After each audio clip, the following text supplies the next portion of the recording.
Liga no pronunciamento da polícia de Toronto que saiu essa semana na rede social e tá dando o que falar aqui no Canadá. Então, nesse vídeo, o policial, ele tá orientando a comunidade que tem sofrido muito com assaltos. Aqui no Canadá tem ficado cada vez mais comum, tem se tornado cada vez mais comum o roubo de carros. Inclusive, parece uma quadrilha que os caras roubam esses carros e essa quadrilha já coloca os carros no container e manda sei lá pra onde. Enfim, eu sei que aumentou muito o número de roubos de carro. Esse vídeo, ele foi filmado na cidade de Hamilton, que já é conhecida como uma cidade relativamente perigosa na província de Ontário, tá? E o policial, ele simplesmente fala para a comunidade que se eles quiserem evitar um ataque, né, um ataque pior, uma situação pior do que a situação do assalto, que eles deixem as chaves do carro de uma forma mais fácil para o bandido pegar. Afinal de contas, ele só está ali para roubar o carro deles.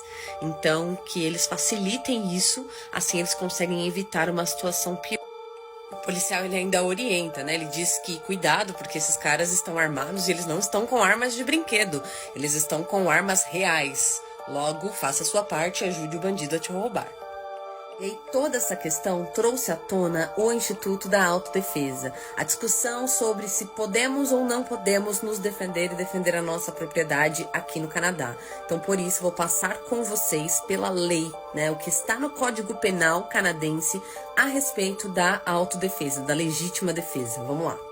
Vamos lá, o Código Penal aqui do Canadá, no artigo 34, ele diz que uma pessoa não será considerada culpada por um crime se ela genuinamente acreditar que força está sendo utilizada contra ela ou que outra pessoa ou uma ameaça de força está sendo utilizada contra ela. Então, ele traz aqui o primeiro componente, que é a questão do genuinamente acreditar que você está sendo atacado, que você está sob ameaça.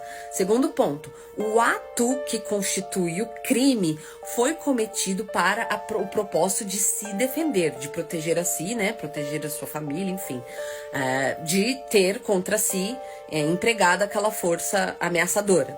E por último e mais importante, o ato cometido, ou seja, o crime, foi razoavelmente, né, foi cometido de maneira razoável dentro das circunstâncias. Então, isso é muito...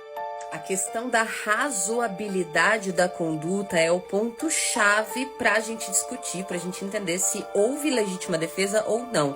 E isso é muito parecido com o que nós temos no Brasil. Então, se o indivíduo vem contra você com, sei lá, um taco, ele vem contra você com um taco, e você tem uma arma e dá um tiro na cabeça, isso não foi razoável. Muito provavelmente você vai ser condenado por homicídio. Seja ele culposo, doloso, vamos ter que avaliar outras questões, mas você vai ser culpado. O mesmo vai acontecer aqui no Canadá, tá? Então, a postura adotada pelo Canadá nesse sentido é uma postura muito próxima ao que nós temos no Brasil. A diferença é que no Brasil a lei está escrita exatamente como você não pode fazer, e no Canadá nós temos um julgamento um pouco mais subjetivo, baseado em outros casos, né, que é o common law. Então, como foram decididos outros casos, é como provavelmente vai ser decidido esse caso.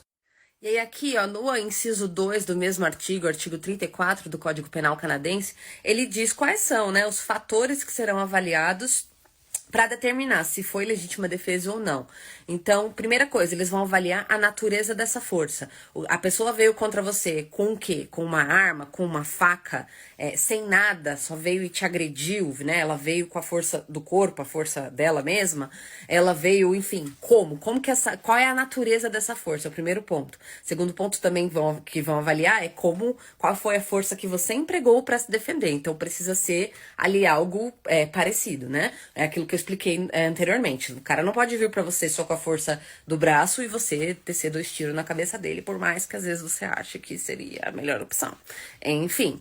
E aí ele vai olhar aqui também a extensão desse dano. Qual foi a extensão que o emprego dessa força contra você causou, né? Ele te agrediu de fato? Ele te encostou em... Outros fatores que também vão ser avaliados: qual era a sua posição e a posição dessa pessoa dentro do incidente, se houve algum contato entre vocês, se houve algum tipo de arma empregada nessa ameaça, qual é o tamanho, a idade, o gênero, a força física. Isso aqui a gente já pode entrar aí numa discussão que pode gerar tanta injustiça, não é mesmo? Lembra daquele caso do delegado, que a mulher veio e deu 6 tiros nele, e ele deu um tiro, matou, e aí todo mundo ficou discutindo que ele tinha assassinado a mulher, quando na verdade ele tinha tomado 6 tiros, só que na hora que ele revidou, ele deu um e matou, né? Então assim, é um caso explícito sobre como isso aqui pode se aplicar. Então a corte também vai avaliar tudo isso, a natureza, a duração, o histórico de relacionamento entre essas pessoas, se houve algum contato antes, depois, enfim. Eu não vou entrar na questão da defesa da propriedade privada para o vídeo não ficar muito longo e porque eu nem sei se essa plataforma vai deixar eu postar esse vídeo ficar por aqui. Mas eu queria trazer a discussão para vocês porque muitas vezes as pessoas falam sem entender como funciona e o que nós temos hoje dentro do sistema jurídico do Canadá é sim a previsão da autodefesa. Porém, a autodefesa de uma forma mais razoável, né? A proporcionalidade da ação e da reação precisa ser avaliada. O que será avaliado é o que dirá se foi legítima defesa ou não. Não é como nos Estados Unidos, como eu expliquei anteriormente, mas é muito parecido com o sistema que nós temos no Brasil.